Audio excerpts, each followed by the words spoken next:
semuanya, lagi sama gue Luis di Krentak ID. Jadi sebelumnya gue mau ngucapin selamat tanggal 17 Agustus, selamat Hari Merdeka. Karena harusnya video ini naiknya di 17 Agustus harusnya kalau nggak ada halangan. Oke, jadi di video kali ini gue sebenarnya pengen sharing aja sih soal setup yang gue pakai gitu sehari-hari. Karena seperti kalian tahu kalau misalkan gue ini udah cukup lama nge-review atau bikin channel ini, mungkin udah sekitar 4 tahunan. Dan gue juga udah sering gitu nge-review barang. Terus gue koleksi juga gitu. Jadi ya gue pengen sharing aja kira-kira dari seluruh produk yang gue review atau produk yang selama ini gue coba, kira-kira apa sih barang-barang yang gue pakai sehari-hari, entah untuk kerja, entah untuk main game juga. Karena gue sampai saat ini masih main game, entah main game FPS atau MOBA kayak Dota 2, dan game single player pun gue juga masih main sampai sekarang. Jadi ya di sini gue cuma pengen sharing aja sih soal setup apa aja yang gue pakai, mulai dari meja yang gue pakai, terus habis itu peripheral apa aja pilihan gue yang gue pakai dari segala barang yang gue review, terus PC apa yang gue pakai, speknya kayak gimana, terus sampai ke kursi mungkin nanti akan gue share juga ke kalian. Dan ini juga gue setupnya itu di rumah. Nah kebetulan karena memang gue lagi syuting di rumah, karena kalau misalnya di kantor itu setupnya beda lagi kayak yang sebelum-sebelumnya. Oke, jadi ya langsung aja gue bahas. Oke, jadi pertama-tama gue akan bahas peripheral yang ada di atas meja gue. Mungkin yang pertama dari mouse dulu. Sebenarnya kalau ngomongin mouse, itu mouse gue sebenarnya ada banyak banget, dan sebenarnya gue pakainya itu rotasi. Jadi benar-benar gue gantian aja makanya. Kalau misalkan gue lagi pengen pakai mouse A ya gue ganti, dan kurang lebih muter-muter. Cuman yang lagi gue favoritin itu ada dua untuk sekarang ini yang ada di atas meja gue. Itu yang pertama adalah Razer Orochi V2. Kenapa gue pilih ini? Karena si Razer Orochi V2 ini gue itu butuh shape yang kayak Logitech G304, tapi gue butuh improvement dari segala sisi. Makanya gue pilih si Razer Orochi V2 ini. Lalu yang kedua, gue masih menggunakan mouse kabel, yaitu Cooler Master MM720. Nah, kenapa gue masih menggunakan mouse kabel padahal gue udah punya mouse-mouse yang wireless yang mungkin menurut kalian lebih bagus, contohnya kayak Superlight atau Aerox 3 gitu. Kenapa gue masih stick dengan MM720? Jadi alasannya sebenarnya simpel, karena si MM720 ini waktu itu gue pernah review juga. Si MM720 ini bisa dibilang secara shape atau bentuk itu bener-bener amazing banget lah bisa dibilang. Karena ya dari segala mouse yang gue punya sampai sekarang yang bener-bener bisa hook banget sama gue itu cuman si MM720 ini. Dan levelnya itu udah di titik dimana wireless itu udah nggak penting selama kalau misalkan shape-nya kayak si MM720 ini, ya gue tetap bakal pakai.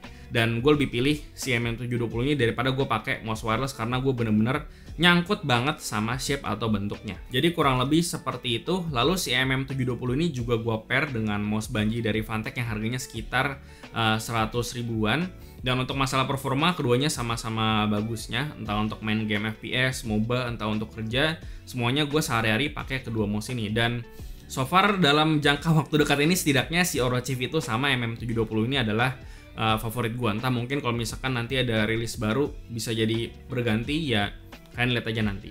Dan untuk harga sendiri, si Orochi V2 ini harganya ada di sekitar 1 jutaan, dan si MM720 itu harganya ada di sekitar 600 ribu sampai 700 ribuan kalau gue nggak salah. Nanti kalian bisa cek aja di deskripsi buat harga yang lebih akurat. Oke, selanjutnya untuk di keyboard, sebenarnya favorit gue itu adalah keyboard ini. Ini adalah Alice yang harusnya kalian sempat lihat di video-video yang lalu. Kenapa gue suka ini? Karena alasannya dia itu layoutnya ergonomik, dan gue suka banget sama layout yang ergonomik kayak gini. Cuman karena gue lagi bosen sama linear switch, dan nextnya ini nanti bakalan pindah case atau pindah rumah.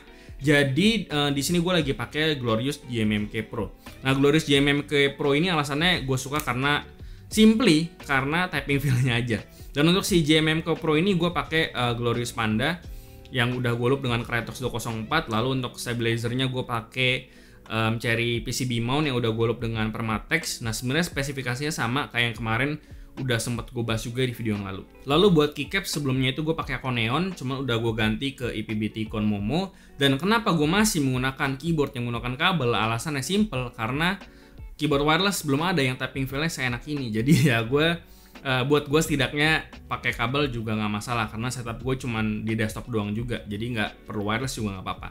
Jadi ya untuk build-nya sendiri si GMMK Pro ini kalau misalnya ditotalin mungkin sekitar 6-7 jutaan kalau ditotal. Oke, lanjut untuk taplak atau deskmat dan juga mousepad. Kebetulan karena pas ini 17 Agustus gitu, jadi temanya memang harusnya merah putih. Cuman karena gue nggak punya yang bener-bener pure merah putih, jadi gue pakai deskmat ini yang temanya itu warna merah ada putihnya sedikit lah. Dan ini adalah Desmet dari merchandise-nya TLM. Ini namanya Kanagawa harusnya, Kanagawa series, karena TLM itu lagi ngerilis merchandise yang temanya itu Kanagawa. Itu ada, kalau nggak salah, ada baju juga dan ada Desmet juga kayak gini yang nanti kalian mungkin bisa beli di TLM. Nanti kalian tungguin aja di sana. Tapi gue biasanya itu suka ganti-ganti karena kebetulan gue itu punya beberapa Desmet lain. Dan nanti juga bakal ada Tenjin Scroll Wars juga punyanya si Kevin Chok. Jadi nanti akan gue bahas juga, kalian stay tune aja terus.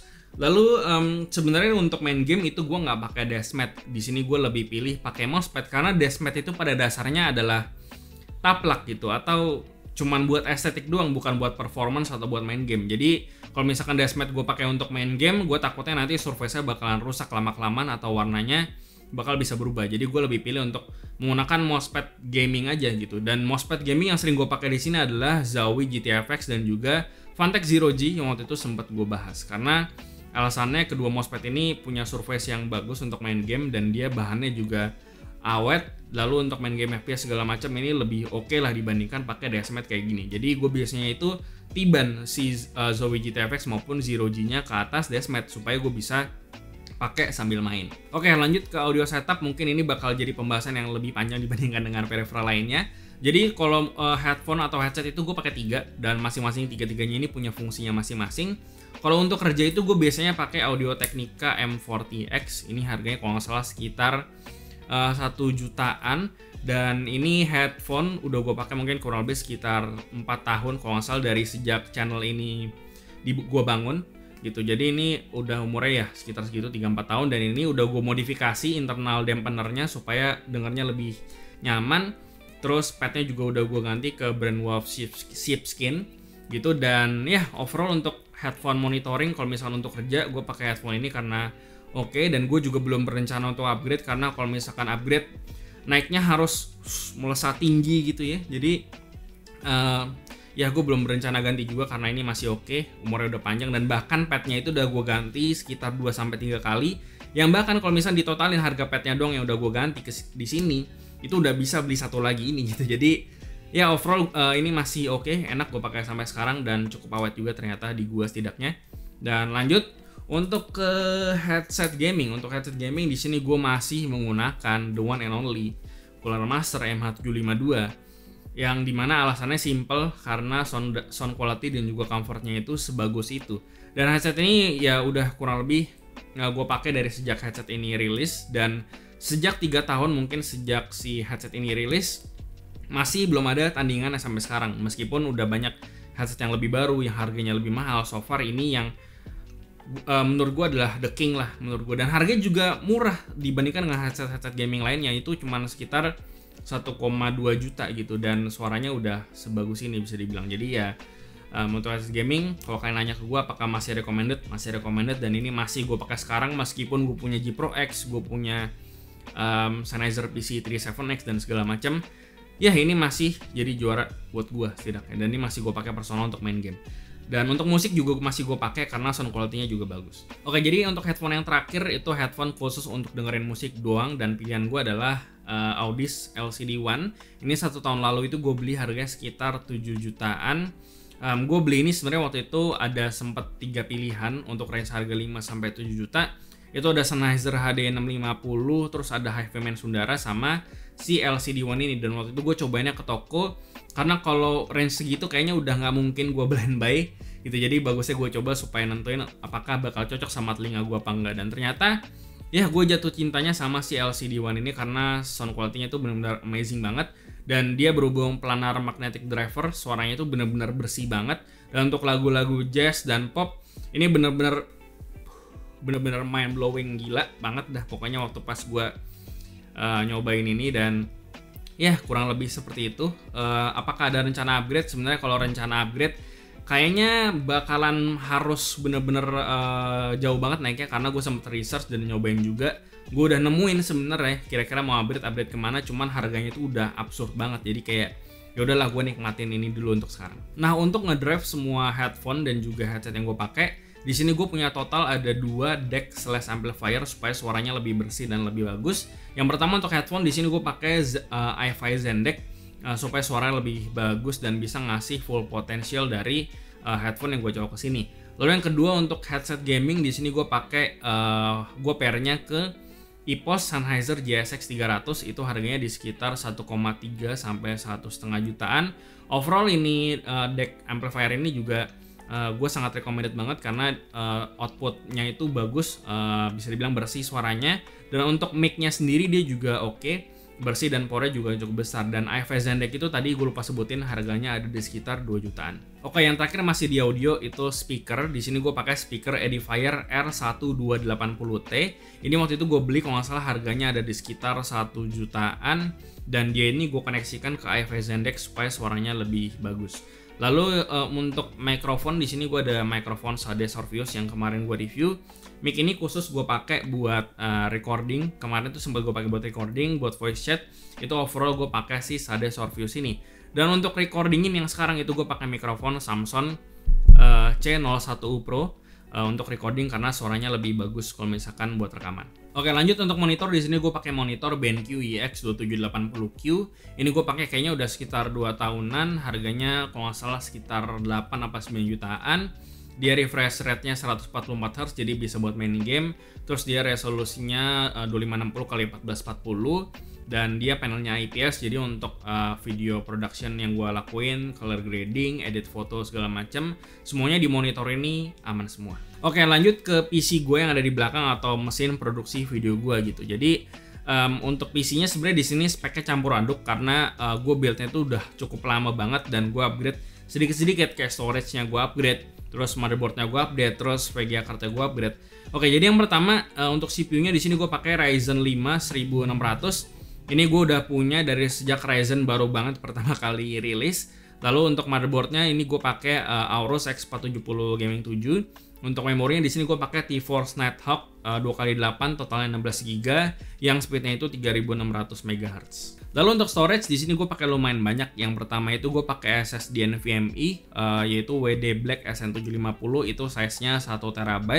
Lalu gue ada pakai 2 hard disk totalnya 10 TB, itu 2 TB sama 8 TB dari Seagate Barracuda. Dan lalu sebenarnya di sini kalian bisa lihat sendiri kalau misalkan storage gue itu sudah menuju penuh karena menyimpan semua archive file gue dari tahun 2018 sampai sekarang ini.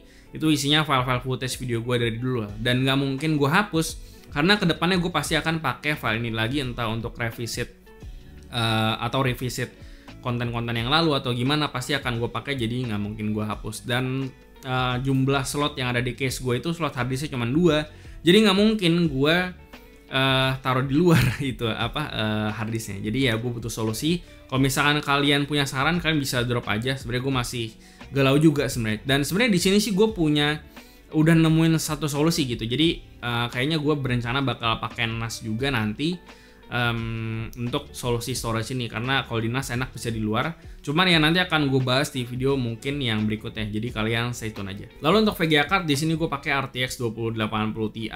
Terus untuk power supply-nya di sini gue pakai FSP Hydro G Pro yang 750 watt 80 plus gold. Dan kalau misalkan ditotalin itu mungkin bakalan sekitar build-nya itu di 50 juta lebih kalau ngomongin harga waktu pas gue beli semua komponen ini.